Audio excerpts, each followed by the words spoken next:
Fine. Well, good morning, everybody. So part trois, that's for Dennis. So just a reminder for anybody who watches this that it's been recorded, my name is Mark Trolet, and we're on part three of our lesson on personal biblical finances. And today we're going to tackle the last few topics, and hopefully we'll be able to wrap up the financial part. And then the last lesson will be around job searching and resumes and interviewing. So hopefully today we can wrap up the financial piece.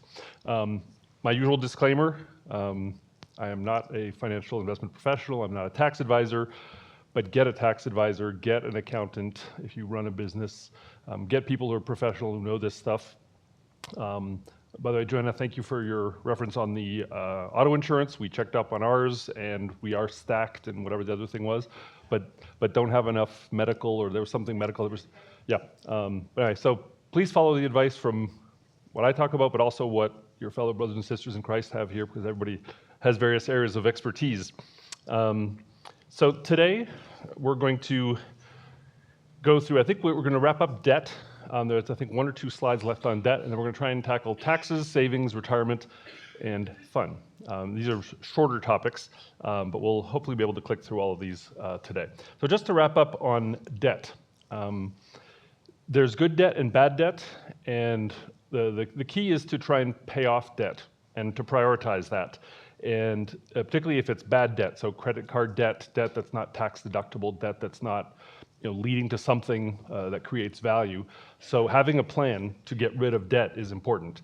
And that means, starting to pay it off. And sometimes that means tightening the belt. And if it's, putting an extra $2,500 a month towards that credit card debt, anything that's not deductible, trying to eliminate that, because that drains on your cash flow. And just like a company, we've talked about the parallel of your business of you is like a company with too much debt or a debt they can't pay off, they will eventually run out of cash and go out of business.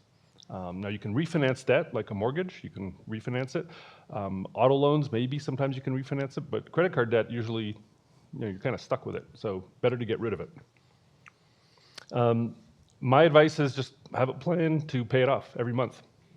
Just if you say I have $1,200 of credit card debt at 24% interest, I need to pay $100 a month of the principal plus whatever interest, and just get rid of it. If you can do it faster, great. But tighten that belt, sacrifice in the short term to get rid of debt, because that will just dangle over your head and adds no value to your personal finances, and it's just an area of stress when you have debt. When you have good debt, like a mortgage, that's a little bit less stressful, hopefully.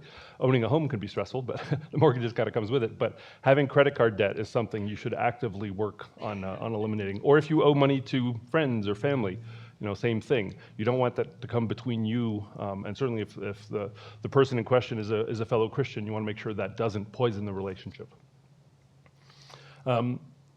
This trade-off of, I want to do this short-term fun thing versus paying down the credit card, that's one of those sacrifices. That's one of those delayed gratification. My advice is get rid of the debt. It'll be a lot more fun when you have fun, when you know you don't have that credit card debt, stuck to your ankle. So that's one of those trade-offs and mental gymnastics of saying, I have to sacrifice in the short term to be able to enjoy things in the future, but also get rid of whatever debt's out there. You can shop around. So don't think that you're stuck with whatever debt you do have. You can go around mortgages, cars, bank loans. There are things you can renegotiate, especially as rates come down. Right now they're kind of slowly on their way down. So I would encourage you to go talk to a banker or shop things around. It's a little bit more difficult with credit cards, but you can.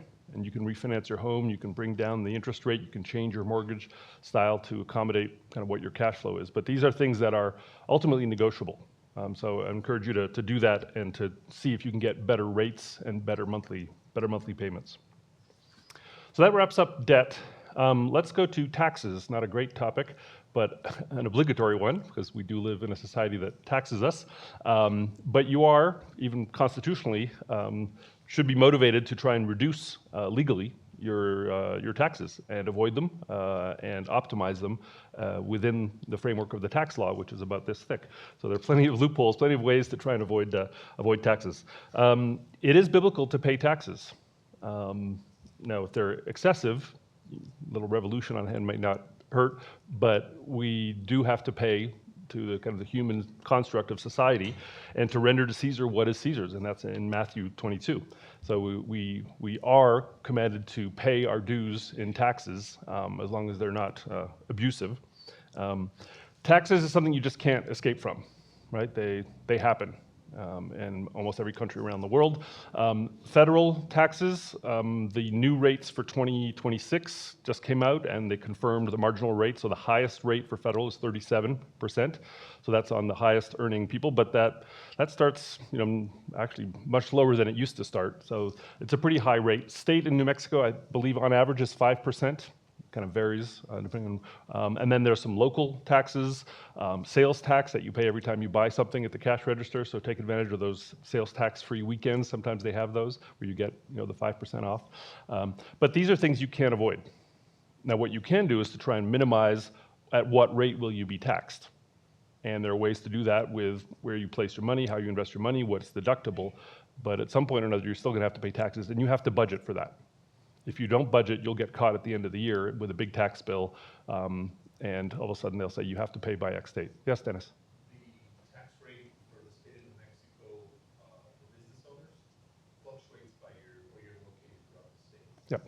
Santa Fe is 8.2%. Yeah, business taxes will vary more than by county or by city. Absolutely.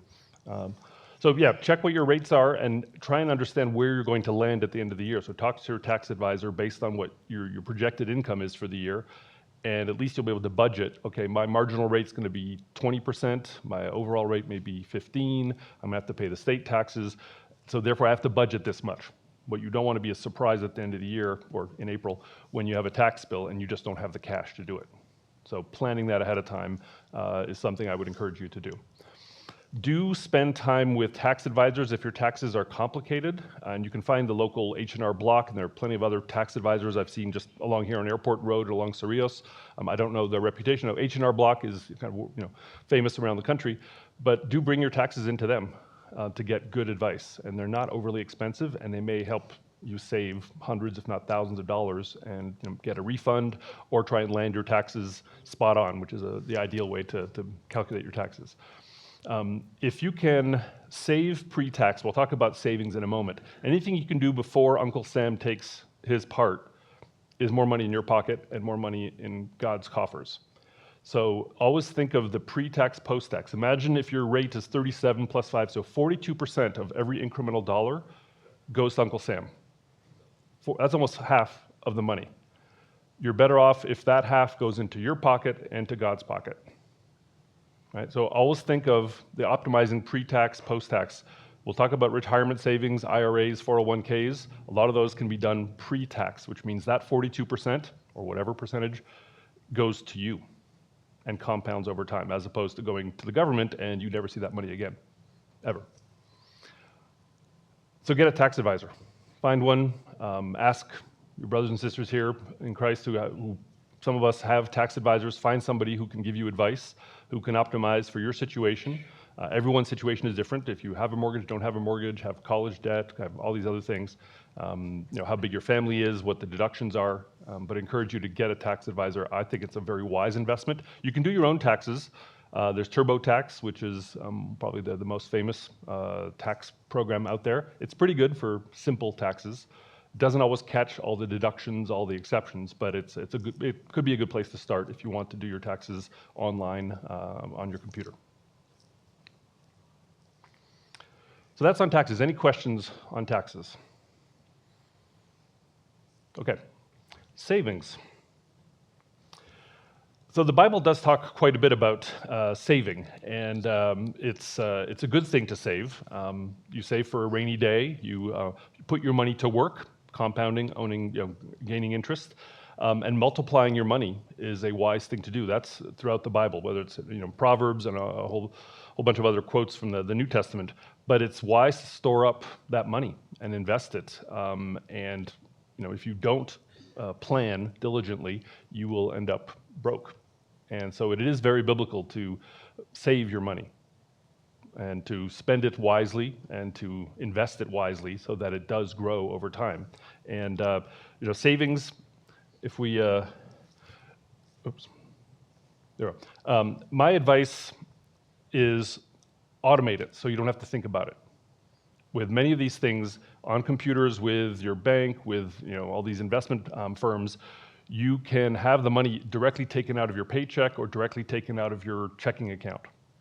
Money you don't have on your checking account, you will not spend. And that's a beautiful thing, because if it disappears before you even know it, you'll look at your checking account and say, oh, I only have whatever amount of money. But all this other stuff's already gone and gotten invested. This is probably the wisest way to save, is to what I call fire and forget. Set it up, have it automated, either taken straight out of your paycheck, so for things like a 401k, which is an employment retirement program, or your IRA, or your credit card, just have it automatically withdraw, pay down the credit card every single month. But just do this, and I know it's a little tedious at first. You have to go set it up. You have to go log into the account. If you don't have it on online access, get online access.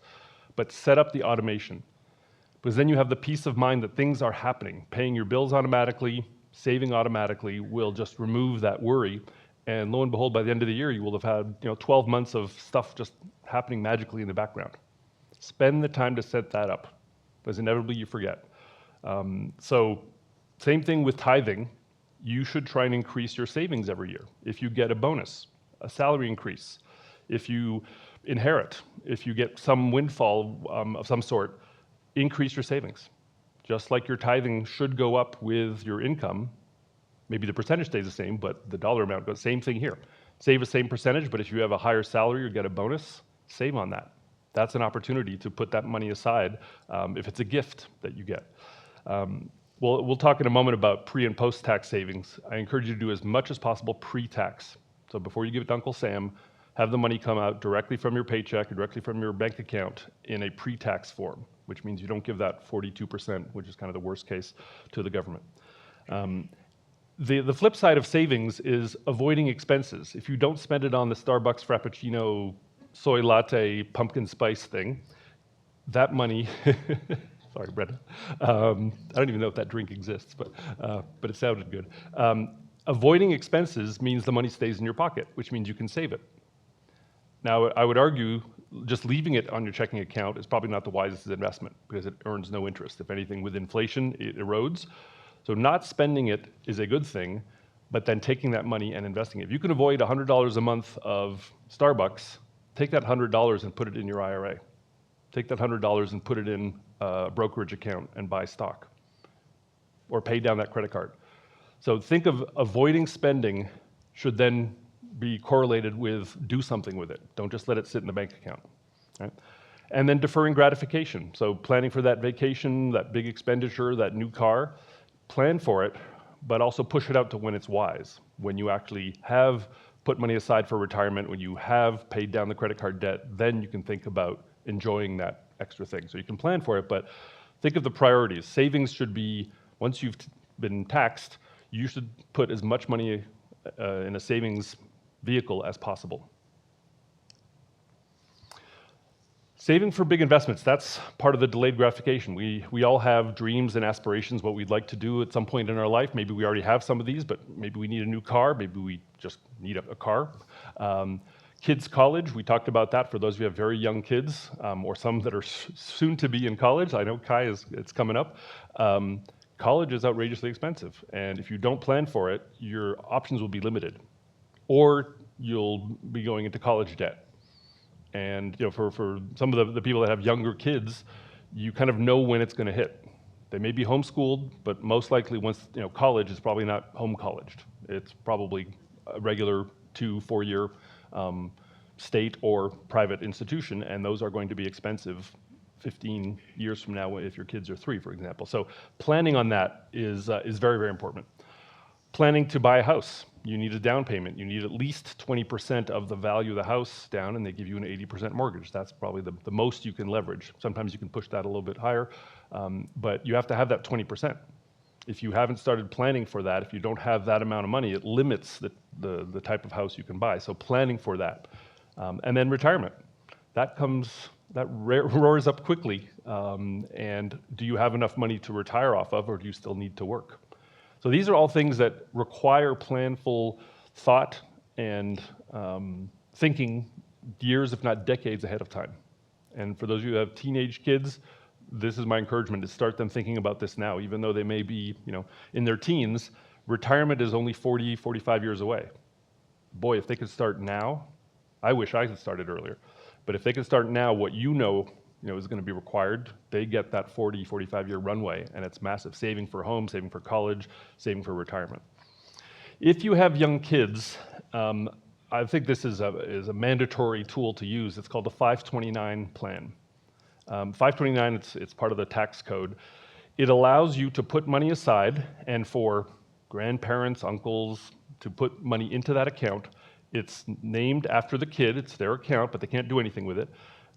It's tax-free earnings, so you put in after-tax money, and it grows while they're from age 0 to 18, and when they turn 18, they can then use it towards college tuition. All the gains you had, all the extra stock appreciation, dividends, etc., are tax-free, as long as you apply it to a higher education institution, and that pretty much applies to almost any college you can think of. This will pay for tuition for even a high-end private college if you start the day they're born. If you have 4 kids, you start 4 of these 529 plans. Rather than have the grandparents give some kind of trinket, some toy, have them put the money in the 529. You can load these up very early on. There's some tax rules around this, but I think this is one of the greatest tools if you want to send your kids to college and you want to avoid that college debt that we talked about. This can pay for quite a bit of it, if not all of it, if you start early enough. And here again, you tighten the belt, you sacrifice early as parents, but the kid will thank you, maybe, but usually they will thank you when they get out of college with 0 college debt. And you'll be happy because you don't have to take money out of your earnings 20 years from now when they go to college, because you will have already saved all that money. So I'll talk a little bit more about 529s, but that, for me, is one of the greatest tools, given how outrageously expensive college is. But even state college here in New Mexico is expensive.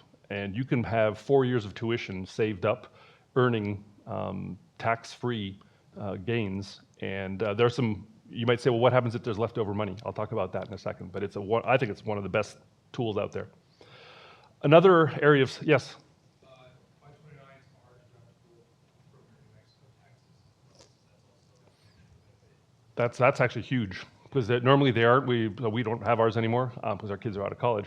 But if they're deductible from New Mexico state tax, that saves you 5% on it. That is actually a huge windfall. So I actively encourage you to look at 529s. If you don't know where to find 529, where to start them, we did ours at Vanguard, which is one of the most trusted kind of institutions out there. They have funds that are tied to the kid's age. So if you start at age 0, it's kind of aggressive investing, so it kind of goes into the stock market. When they turn 12, it kind of tones it down. When they turn 16, it tones it way down, because you don't want the risk of like a stock market correction, and all of a sudden you can't pay for tuition. And it's based on the kid's age and the graduating year. So it's actually very, very well done. It's very simple to do. And if you can get that tax deduction, that's massive. Another area of savings, now where this money is, if it sits on your checking account or is invested in the market, but it's liquid, so you can sell it, you should always have 3 to 6 months of living expenses, so kind of add up the rent, kind of the food, the gas, etc., sitting somewhere that's easily accessible in case of emergency, if something happens. And if you don't have that, you're kind of at the mercy of one bad thing happening. So having this money, you want to save this, put it into an account, not just sitting on the checking account, but put it into a stock market account, but something you can liquidate quickly, like within 24 hours, if you needed to do something in the case of emergency, health emergency, whatever. This is something that's just wise to have, because that day hopefully never happens, but the peace of mind of knowing you have that backup. 3 to 6 months, that's really kind of depends on what your expenses are, but having 0 savings for rainy day and living paycheck to paycheck, that's tough, because you have that stress of what if something bad happens, and life happens, right? So I would encourage you to build up this emergency fund. Don't have it idly sitting and not making interest, but having it available, so something you can quickly sell, even if it's invested in the stock market.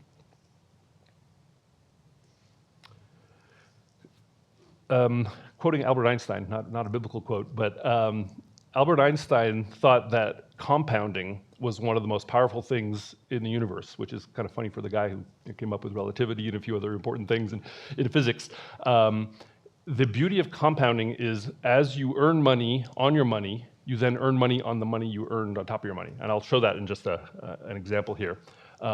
If you invest $100 and it gets 5%, so at the end of the year you have 105, but you leave it there and it earns another 5%. It earns the 5% on the 100, but also on the 5 you got.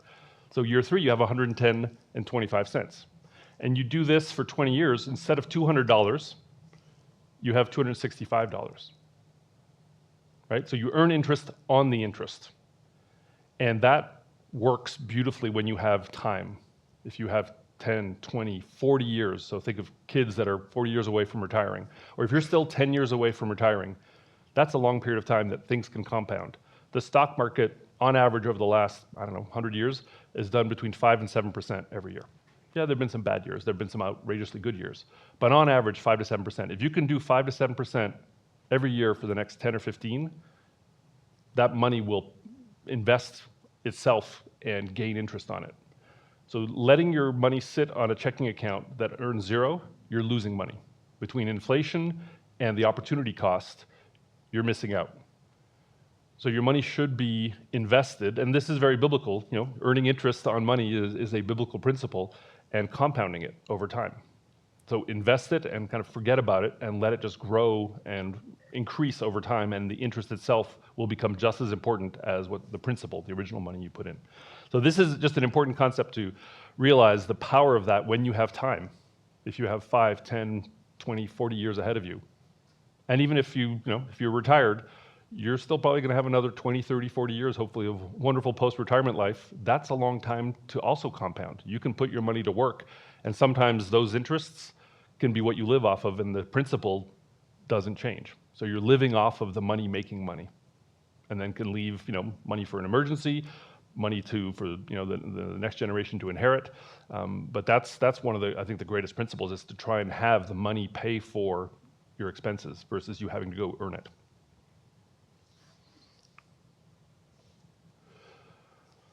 So another key principle of savings is don't touch them, right? If you use them to go pay the grocery bill or et cetera, then they're not savings, right? It's just an expense pool that you tap into. So do the automation, fire and forget, but then don't touch them unless it's an emergency, right? That's why you want that emergency fund, which is separate. You want your savings, like your retirement funds, avoid it almost at any cost touching those. You can, in absolute emergency cases, there are penalties, there's a whole bunch of stuff, and you have to pay it back into your retirement accounts. But savings are meant to be saved, not something you dip into and say, oh, this is free cash, I can use it at any point in time. In case of emergency, yes, but usually you should not touch those as a key principle. Stocks, we're blessed to live in a country that has all kinds of investment options. I'm not here to give stock advice, but stocks, or what are called equities, tend to be some of the best investments you can make for the long term. Yes, there are gyrations. Yes, there are corrections. So, 1929 crash, 2008 crash. But people who invested right after 2008 have made so much money in the last 15 years because they poured the money back in. The stock market, the US capitalist system, the US economy works. And it's one of the greatest tools that we have at our disposal. And you can put money to work in the American economy by investing in stocks. That's where your retirement money should be. It's where your 401k should be. It's where your 529 should be. There are very few other vehicles, unless you're like gambling or into crypto and some very speculative and somewhat dangerous vehicles. One of the safest places to invest your money for savings is going to be the stock market. Now, there are various types of stocks. There are more aggressive stocks. There's bonds, which are basically the safest thing you can find out there. T-bills, basically investing in the U.S. government. May sound weird, but sometimes it's actually a very safe investment.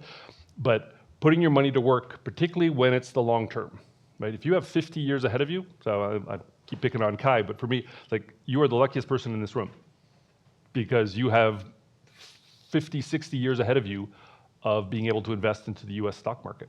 And unless we turn into, a non-capitalist, whatever, communist country, that's still going to be the best vehicle out there. But even if you're retired, investing in the stock market, maybe a little bit less aggressively, is still going to be probably one of the best places to put your money. And the alternative is you put it in your checking account and it's earning 0, which means you're losing money. So the stock market is probably the best thing you have at your disposal, and the 401k retirement tool is brilliant. Very few countries have that, where you can put your retirement money to work in the stock market tax efficiently. I don't know when that was invented. I think it was 1970s. Brilliant invention. Rather than rely on Social Security and all these other safety nets, which really are not going to be able to pay most of your retirement, you can put your money to work. And then 40 years later, when you retire, if you've invested somewhat decently, you will have quite a bit of money to retire off of. And if possible, even retire off of just the gains every year, just leave the stock in the market. Mutual funds. So you don't have to be a stock expert. You don't have to know, do I buy Apple today? Do I sell Tesla? You don't have to know that, right? There are things, a vehicle here called mutual funds, which are basically a pool of different stocks that have been put together under kind of a theme. And either you can buy, I want to buy nothing but large American companies. So what they're called large cap. So you're going to be buying the Apples, Facebooks, Microsofts of the world. You can buy a broader swath of the American economy, so like the Russell 2000, which is the top 2,000 companies in the United States. You can buy by theme. You want to buy company. You don't want to buy, I don't know. You want to buy nothing but oil stocks. You can buy a mutual fund that buys nothing but oil stocks. You can choose different funds that have a theme to them. And here again, you don't have to be an expert. You can talk to Fidelity or Vanguard, who are some of the two biggest mutual fund providers out there, and say, I'd like to invest, with this time horizon, this aggressively. They can also just say, well, how old are you and when are you going to retire? And they will take care of what types of funds should you be invested in. Is it as lucrative as if you stock picked yourself? Maybe not. But boy, it's a lot less headaches, a lot fewer headaches, and you don't have to be an expert. You don't have to know all this stuff about the stock. You don't have to follow every stock every day on the stock ticker.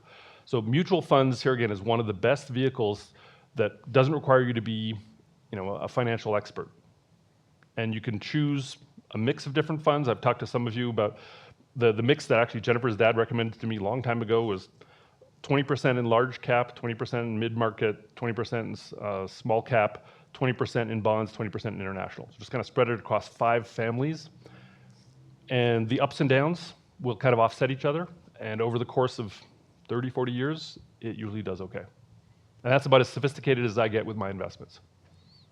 And that may sound like, very complicated. It's not. I'm happy to spend some time with you and help you find that. But there are many ways to invest the money, but invest it. And I think mutual funds are probably one of the smartest ways to do it because you don't have to think about it. Here again, the fire and forget gives you peace of mind and doesn't require a lot of bandwidth for you to spend every weekend figuring out which stock am I going to go buy and analyze charts and all this other stuff. You should look at how to tax optimize these investments. If it's retirement funds, usually they will be tax optimized. Either you pay taxes now or you pay taxes later, but at least you don't have to pay taxes all the time.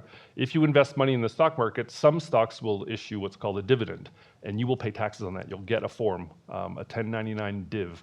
There are other ones, but 1099 int. So there are different forms you will get. Do look at how to optimize that. There are some that you don't pay state taxes on. So to your point earlier, there's some funds, if you buy municipal bonds here in New Mexico, you may not, or state bonds, you may not pay New Mexico taxes. You'll pay federal taxes, but you may not pay municipal or state taxes here. So here again, talk to a tax advisor or talk to the investment advisor on how to avoid that leakage of paying taxes on money you're earning as best possible. Avoid taxes now or avoid them later. And that's something I really encourage you to think of the tax consequences. The minute you make money, the government's going to come and tax it. Right? Capital gains, dividends, interest, the government wants its piece. And can you try and optimize so that you keep all of it or most of it? Because it's your money to begin with, but they tax you on any money you make with your money. So you want to try and avoid that as best possible. What I do is I instruct my brokerage house to reinvest dividends, so I don't. But even reinvested dividends, you're going to pay taxes on them because you realize them. So maybe later, but not in If it's in a 401k, true. Yeah, so if it's in a tax-deferred account, that's exactly what you want to do is you reinvest the dividends or any interest, absolutely. If it's a regular brokerage account, so an after-tax account, you get dividends, you can reinvest them, but the government's going to get its pound of flesh on those dividends. So what you might want in a taxable account is no dividend stocks. So it's just the appreciation of the stock itself, and eventually you'll pay taxes. But if you get dividends and you pay taxes now, and it's you lose that opportunity. So here again, that's where you want to optimize and talk to your broker or talk to your financial advisor or your tax advisor. Different types of savings have different tax optimization strategies. And if it's tax deferred, like a 401k for a standard 401k or IRA, you want stuff that pours dividends and the taxes will be paid when you retire. If you have the opposite, a Roth IRA or a Roth 401k, you pay taxes now, just fine, but then you won't pay taxes on anything you make over the next 40 years. So here again, this might sound complicated, but talk to your financial advisor, talk to the Fidelities or Vanguards and tell them this is what I'm trying to do. I'm trying to avoid taxes now, I want to pay them in the future, or I want to avoid the state taxes. There are different ways, strategies around this. The risk profile. People say, oh, the stock market is risky. Yeah, it could be, but over the course of the history of the United States and the US stock market, it's actually done quite well. It all is, I think, a question of time and what your time horizon is. If you're 2 years from retiring, you probably don't want to put all your money on, the roulette table and say, let's spin and see what happens, right? If you're 40 years away, I would say, fire away, go ahead and invest, relatively aggressively, because the stock market, even with ups and downs, has always done extremely well. So here again, it depends on your time horizon. If it's 5 years, 10 years, 50 years, there's a different risk profile. Same thing with those college savings. You can be very aggressive in the investing to save for college. If the kid's between 0 and 1, it really doesn't matter. If they're 17 and a half and they're going to college in 6 months, you probably don't want your money, going up and down with whatever the price of gold. So this time is the biggest advantage that you have, is if you have time ahead of you. Even if it's only 10 years before you retire, 10 years is a long time to invest, and you can make your money fructify quite nicely and tax optimized without a risk of, I have nothing left to retire with. So here again, talk to a tax advisor, talk to a financial advisor, but think of time as probably the most powerful thing you have to invest your money. Leaving it for 10 years on a bank account, on a checking account, is the worst thing you can do. Well, the worst thing is spending it, but if it's on your checking account, earning nothing, it's the worst thing you can do with your money, because it will not help you retire. You might think it's safe, it is, but it's eroding 3% a year. It's not gaining anything, it's not tax optimized. And that's for me is the waste of time, which is that compounding over time is the most powerful part of finances. This is stock advice. Picking stocks or investing in crypto, I equate that to gambling. Unless you're in the financial world, unless you say, I have to buy Apple or Nike or whatever, because you like those companies, it's risky. It's very risky. Crypto, same thing. It sounds great, and Bitcoin has gone from whatever, 12,000 to, 200,000. Please don't, unless you really, really know what you're doing, but it's just mutual funds, ride the averages of larger pools of stocks, but picking a specific stock, going after some of these crypto things. I would even argue gold. You can actually buy into gold through mutual funds that invest in gold mining companies. So gold has gone from 2,000 to 4,000 something, highest it's ever been. I don't know if I would advise you to invest in gold, but if you want exposure to gold, sure, you can. But don't buy don't go out and buy gold bullion just down the street. If you actually want to do that, maybe go buy mutual funds that are in that. But this, for me, is the thing that'll backfire is if you think you're a financial expert and you're not. Yes, Dennis? I have a friend that works with me that invested, he heard about cryptos, so he approached him, he invested, they were putting 13K in, and they told him he'd be getting almost 26K back. He could pull it out any time. When he went to pull it out, they would give it to him. Of course. They would charge him $1,000 per attempt, and then the attempt would fail, and they kept saying he had to pay more. He ended up with zero. There are a lot of scams, a lot of crypto scams. Stock picking usually aren't scams unless, like Enron, but that was a much bigger issue. But crypto, ton of scams. Don't fall victim to any of those. It's not worth it. Honestly, it's just not worth it. Invest in, go with reputable companies. I mentioned Fidelity and Vanguard are the two but they're, Charles Schwab, a whole bunch of other ones, but those are the two that are probably the most famous. Very reputable, very solid, and they will give you the advice. You call them or do stuff online, and they will not steer you wrong. But just avoid picking your own stocks unless you really know what you're doing, and avoid crypto, because you will be taken to the cleaners, and give it another 20, 30 years before that gets cleaned up and a little bit more regulated. But I wouldn't, Kai, don't invest in crypto.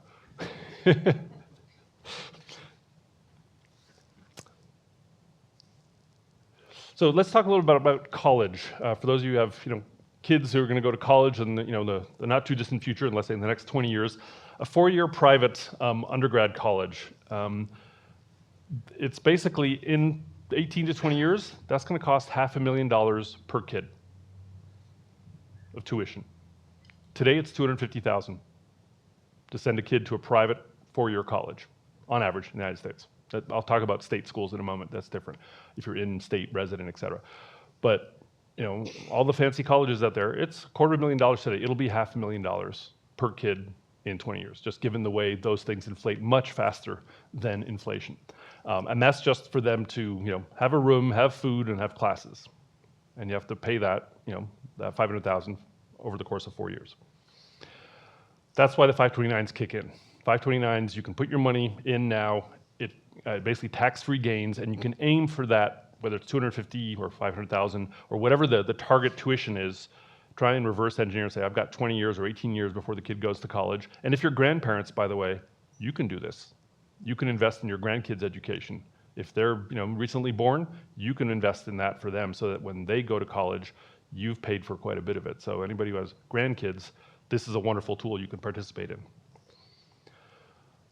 These investments tend to be age adjusted, as I mentioned earlier. So the kids 0 to 5, very aggressive. When they're 16 to 18, not aggressive at all. And then 18 through 21, 22, when they're in college, is super safe. Because what you don't want is stock market crashes in their freshman year and you can't pay for tuition.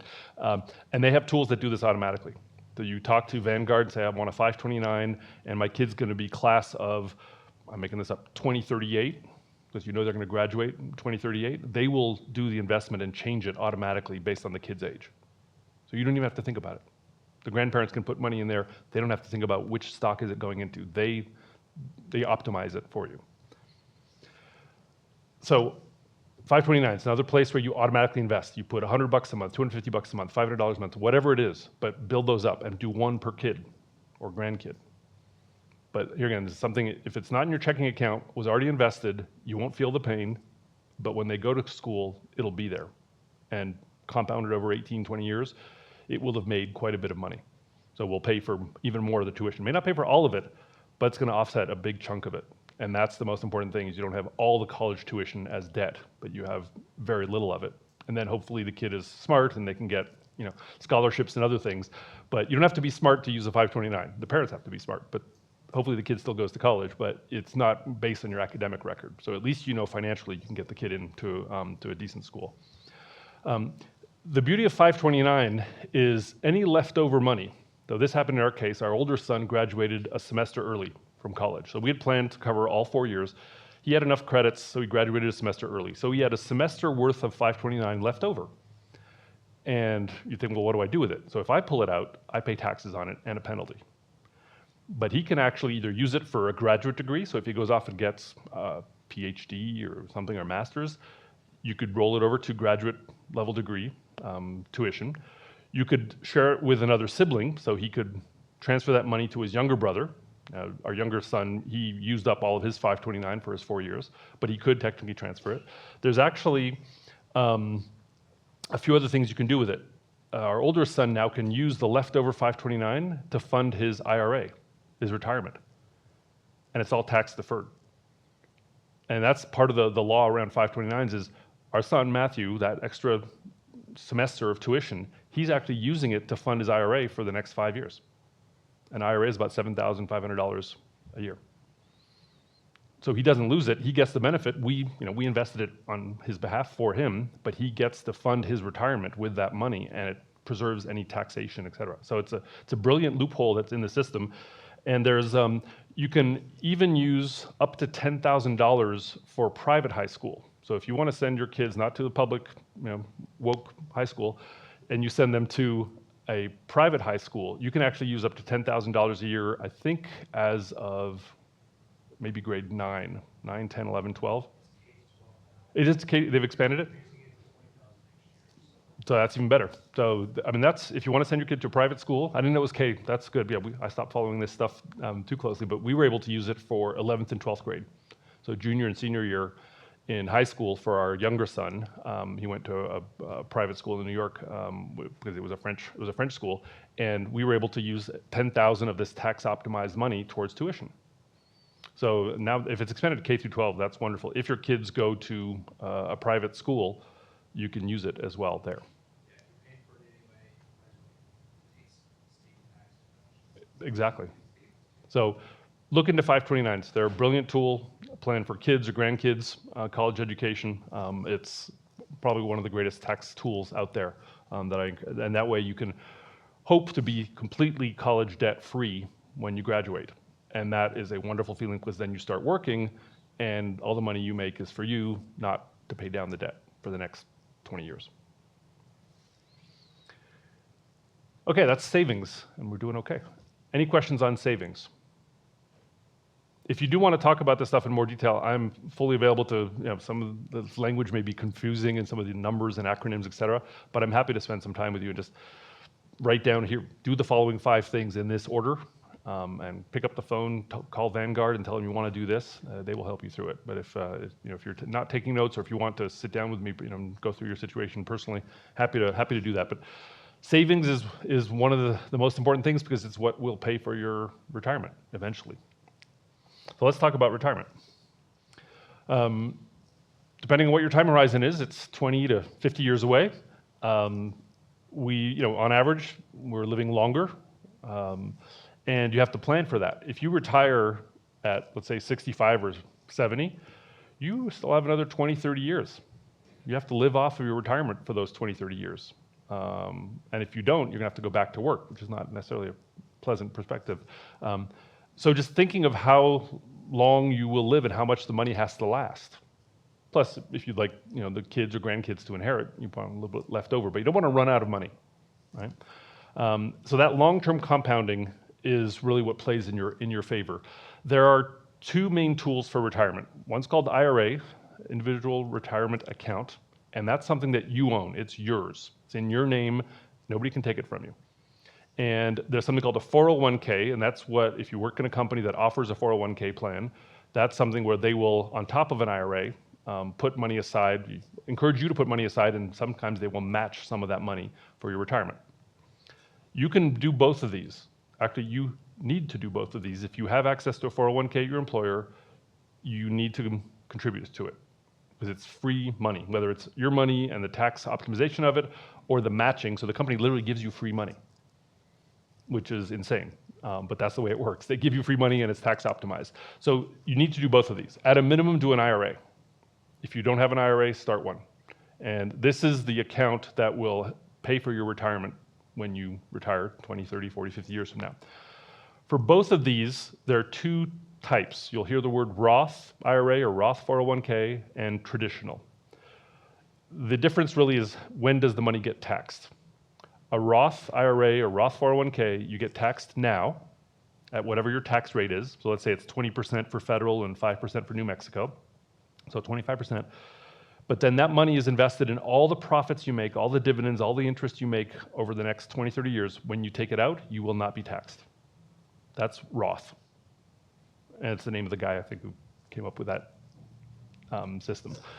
The traditional one is you put the money in now, you don't pay taxes now. So if you're at a high tax rate today, let's say you're at the 37% plus 5, so you're at 42% of your money goes to Uncle Sam.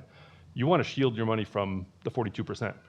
So you put it in, the 42% is yours, you put it in there, and over the next 20, 30 years it grows. You will pay taxes in 20, 30, 40 years, but hopefully by then, your tax rate is lower. So this really depends on what your kind of career trajectory and predicted taxes will be. Are you going to be paying more taxes, tax rate-wise, when you retire? Or are you going to be paying more now? And that's the choice you need to make. You can't do both, right? You can only invest either in a Roth IRA or traditional IRA, or Roth 401k or traditional 401k. That's something to talk about with your tax advisor. If your tax rate is high now, my advice would be defer those taxes, so do a traditional. If your tax rate is low now, put in the money, pay the taxes now, but you'll have, everything else will grow completely tax-free. But the key message is you need to do both of these if you have them at your disposal. The IRA, everyone has. 401k, if your company offers it, do it. Do not miss out on that money. A lot of people, the percentage of people that don't use the 401k in their companies is alarming when it's a wonderful retirement tool and they match. Most companies will match a substantial amount. The back of the envelope math is you need, by the time you retire, depending on what age and how long you live, but 10 to 12 times your annual income by the time you retire. Now, not the first job out of college, but kind of your average, in your kind of mid-career, you need to have 10 to 12 times that amount of money put away by the time you retire so you can live off of it, off of the dividends and the interest and all the other things that come with it, and hopefully not dig too much into the principal, or maybe have enough to last 20, 30 years once you retire. But that's the target, that's the bogey, is 10 to 12 times. So you need to have that money saving up, compounding, and growing. If you're 5 years away from retiring and you don't have that, it's going to be tough. You're going to have to work longer or really tighten your belt. So that's another kind of way of doing the math is, I'm going to retire in 20 years. Currently, I'm making X tens of thousands of dollars a year. 10 times that, that's what I need to have sitting in my IRA when I retire. And then you reverse engineer, well, how many years do I need? How much money do I need to put away to get that to happen? There are plenty of tools out there online. Just Google, retirement planner, whatever. There are interactive things on the web. You can put in your age, when you plan to retire, how long you think you're going to live, how much money you set. These little calculators are very simple and can tell you how much you need to save, or how far behind you are, or are you on track to be able to retire at a certain age. So I encourage you to go use these tools. This is just one I found, but there are a million of them out there. And they're very simple, useful, and it does the math for you, so you don't have to pull out your calculator or a spreadsheet.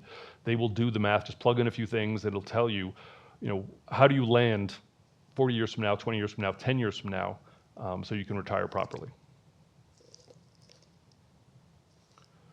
So the IRA, go do it. If you don't have one, go open one. Go to Fidelity, go to Vanguard, all the other guys, Charles Schwab, they all have these. Open it now. Absolutely. If you do not have one, open it now, and you'll thank me when you retire. So find out which one you do, Roth or traditional, but this is your homework, is if you don't have an IRA, go open one. And the minute your kids start working, open an IRA for them. So Kai, the minute you start working, you're getting an IRA. I believe these are the latest numbers. You can put $7,000 a year in an IRA. So that sounds like, that's a lot of money I got to take out of my pocket. But if you do it every 2 weeks, coming out of your paycheck, or once a month, it's a little bit less painful, and you automate it. You have it taken out of your account automatically, invested in the IRA. If you're over 50, you can put $8,000. They have these catch-up provisions, so if you're over 50, you can add an extra $1,000. Doesn't sound like much, but 1,000, you divide it by 12 months, it's not that much more out of your pocket every month, but you do $1,000 over the next 10, 20 years invested, that becomes real money. So my advice also is, if you can afford it, max out the IRA.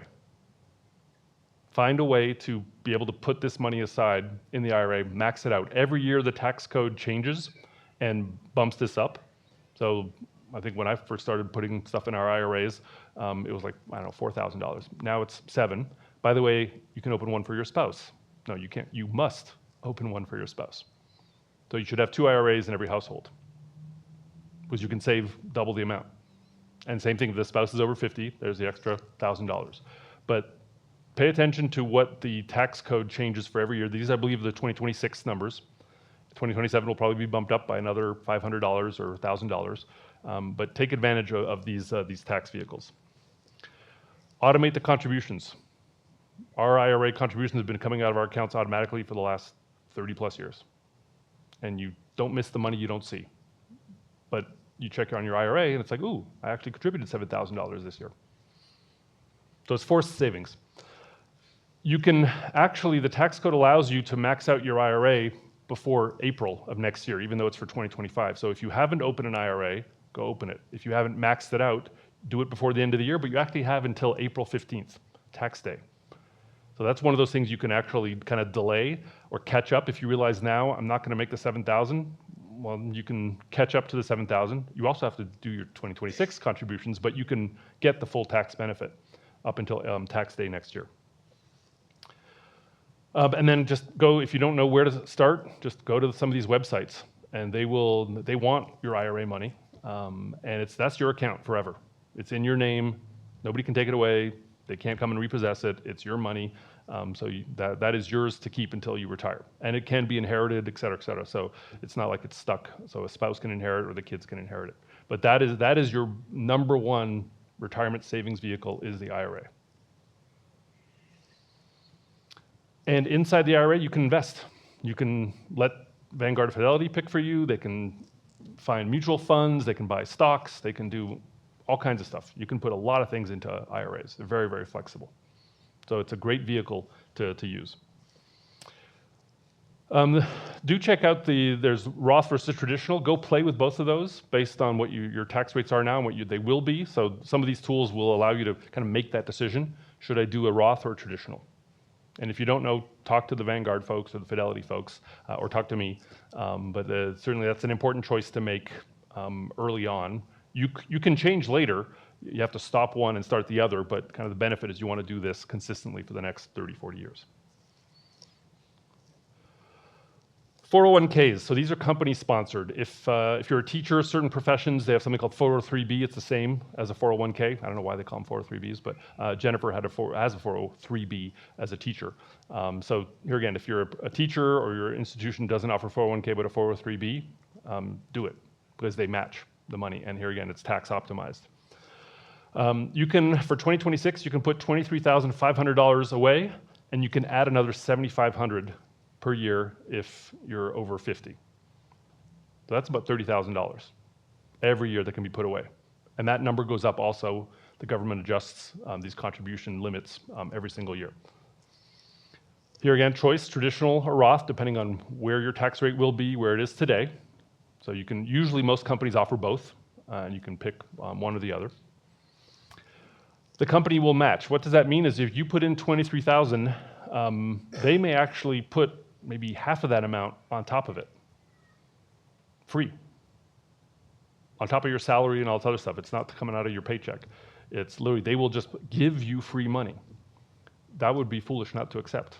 So if they have, that's why it's good to maximize your 401k, because it'll maximize the matching. And they're giving you free money, and that money is then invested. It's yours. They can't take it away. There's some vesting, which means you have to be, you can't just like join the company, get the money, and leave. You have to be there for a little while. So sometimes companies have 1 or 2 years that you kind of have to be around, and then the money is yours. But the company matching here again is another wonderful free gift that you should take advantage of. The vesting period, so you have to stick around with the company, so pay attention to that when they give you the 401k. Automating your contributions, so that comes out of your paycheck. So when you sign up for a 401k, it should take out of every paycheck. It's every 2 weeks or every 4 weeks. Just take out the amount so it hits that 23,000. So you maximize it. So you say 23,000 divided by 24 paychecks. On average, you have 24 paychecks a year if it's every 2 weeks. That's how much money should be automatically taken out, and you won't feel it because it won't be in your checking account, but it'll be in your 401k. So automate that, and the matching will go along with that. And same thing, this you can invest in just about anything. Most 401ks have a list of stocks or mutual funds you can invest in, limited versus an IRA, but usually you have a broad enough selection and you can pick just about anything, including sometimes a retirement age-based fund. So take advantage of 401ks if they're offered by your company. This, you have to do it before December. So this is one of those calendar year, you can't catch up later. So if you haven't maxed it out now, you still have 2.5 months to do it, but then plan for 2026 to max out the 401k.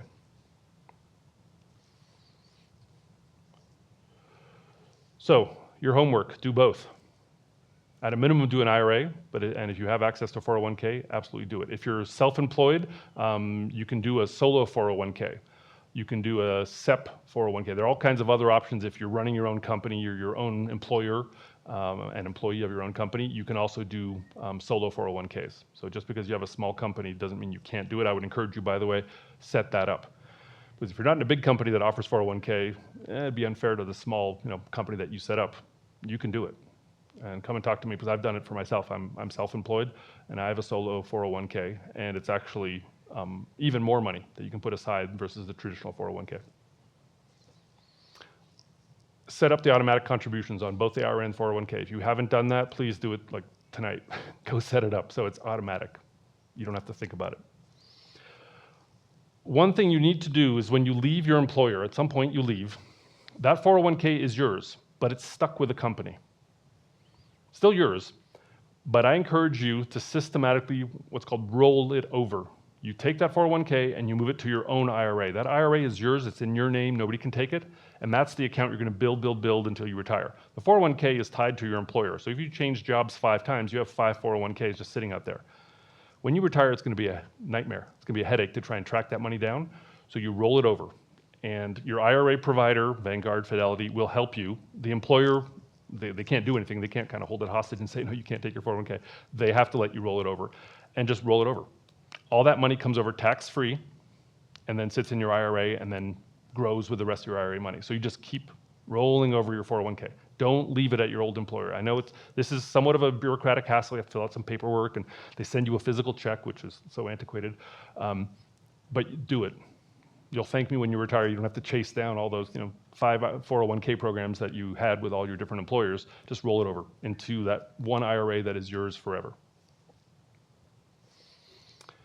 Do it every time you change employers. Or if you start working on your own, you have your solo 401k, take that old 401k, roll it over to your IRA. Just simplify the bureaucracy and the paperwork well ahead of retirement. Better to do it now when you kind of understand what's going on versus trying to chase these things down when you're 65 or 70 and you don't know where the paperwork is. Yep. Yep.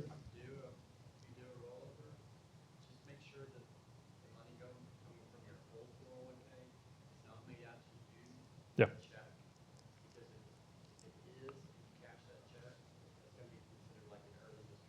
Yep. It has to stay within the IRA framework. So it's really best if you work with your financial advisor and the money is transferred from your old 401k into your IRA directly through your financial advisor, and it never actually comes.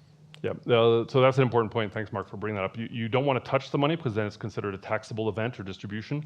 And the institutions, like if it's Charles Schwab does the 401k and you're moving it over to Vanguard, they know how to do this. They will send you a check that says FBO for the benefit of. So it'll have your name on it, but it'll have your IRA account. So you don't actually receive that income and pay taxes on it and a penalty on top of that. It'll actually go from 401k to IRA. But the institutions will figure that out, but that's an important point. Don't think all of a sudden you have this money and put it on your checking account and whoo, you go spend it. They'll come after you.